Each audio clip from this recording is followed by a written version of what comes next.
Ciao, cultural lovers. This week saw a Bonucci celebration in Torino.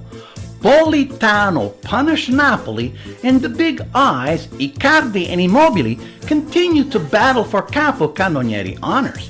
While in Europe, Tottenham finally ends the Stamford Bridge curse, and Messi comes off the bench to save Barcelona. My name is Graziano. You are watching the Italian Soccer Addict broadcast, and you are where you need to be to get all your soccer information. Andiamo! The highlight match of the week saw a confident Milan, riding an 8-game unbeaten streak, travel to the Allianz Stadium trying to get the stadium curse off their backs as they had won in Torino since the new stadium was built. In the first half, Dybala started the scoring by surprising Donnarumma in the 8th with a corner bouncer, only to have the prodigal son Bonucci tie it up with a header from a corner in the 28th. And yes, he did celebrate with his trademark sciacquatevi la bocca routine. But a superior bench proved too much for Milan. Quadrato, who hadn't played in 3 months, came off the bench and scored the winner on an open header in the 79th. Khedira then finished off the Milanese in the 87th, giving Gattuso a 3-1 headache. Napoli traveled to the matchday stadium needing a victory to have any realistic hopes of catching Juve for the Scudetto race. But their lack of form and scoring continued in Reggio Emilia, as Politano gave the Neroverdi the lead in the 22nd. Napoli then played catch-up but could only manage a tie on an own goal by Ruggiero in the 80th. Napoli are 4 points back and struggling at the worst possible time as they have only won 1 game in the last 4. Oh, where is San Gennaro when you need him? Also tying 1-1 was Roma in Bologna. Pulgar gave the Bolognese the lead in the 18th. Roma resting several starters and having midfield injury woes after Niangolan limped off in the 16th, got the equalizer when Dzeko came off the bench and directed a header into the net in the 76th. Wow, where would Roma be had they sold him in January? Well, definitely not in 3rd place, that's for sure. Playing at home, Inter had no problem with relegation-bound Verona, as Icardi in the 1st and Ivan the Terrible Perisic in the 13th quickly took the fight out of Verona. Icardi added his 2nd of the game in the 24th of the year in the 48th to close out this 3-0 stroll in the park match. Lazio got 2 Immobile goals and 5 goals in the last 30 minutes to overpower a 10-man Benevento team 6-2. Immobile leads all Italian scorers with 26 goals, and it marks the 10th time Lazio have scored 4 or more goals this year. Wow, when they click, they clock the opposition. 2 teams that have lost their last 3, Chievo and Sampdoria, met at the Bentigori, where the hometowners won 2-1 on a Castro and Hetamai goals. Of note in this game is that Quagliarella got his 18th of the year, a best ever mark for him. Fiorentina has made it 4 wins in a row as their stars Simeone and Chiesa gave them a 2-0 victory over the Big Cheese Crotone.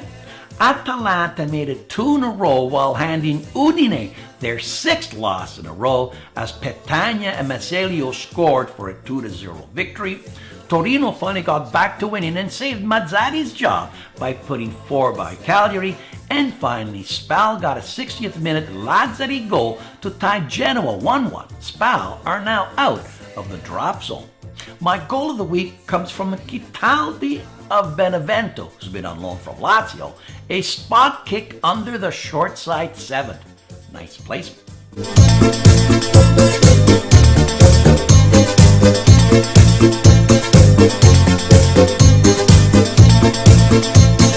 Feel the motion of the ocean, captain of your heart. Girl, I know you feel my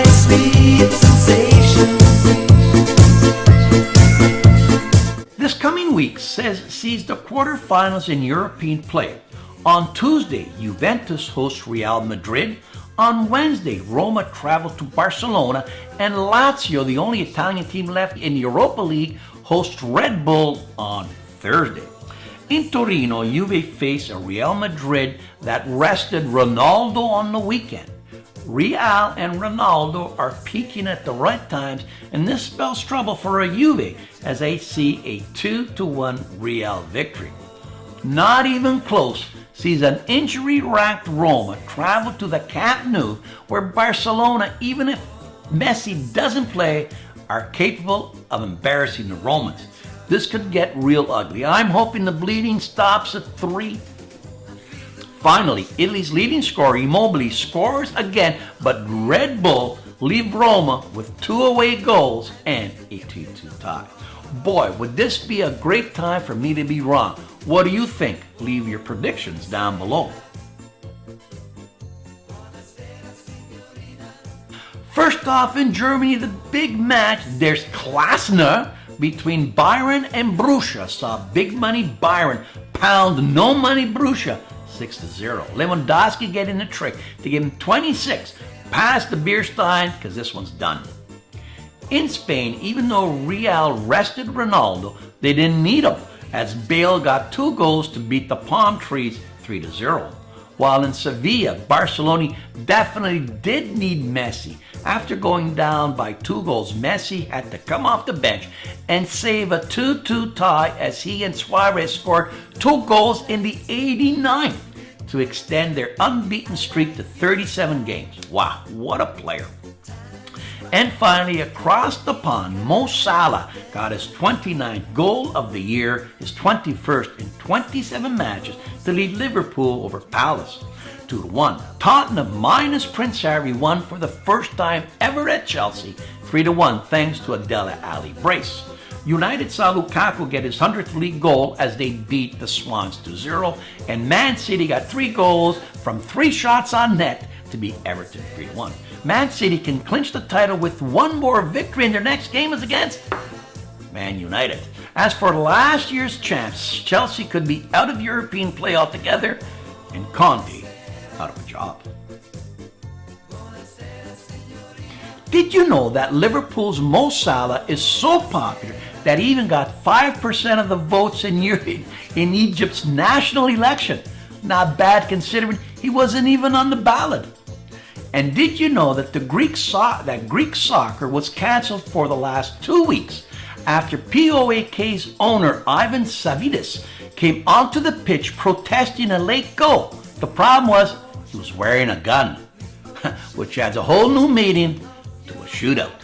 That's it for this week. Remember to push that subscribe button, give me that famous Roman thumbs up, and leave a comment below. A presto! Necessary, play your final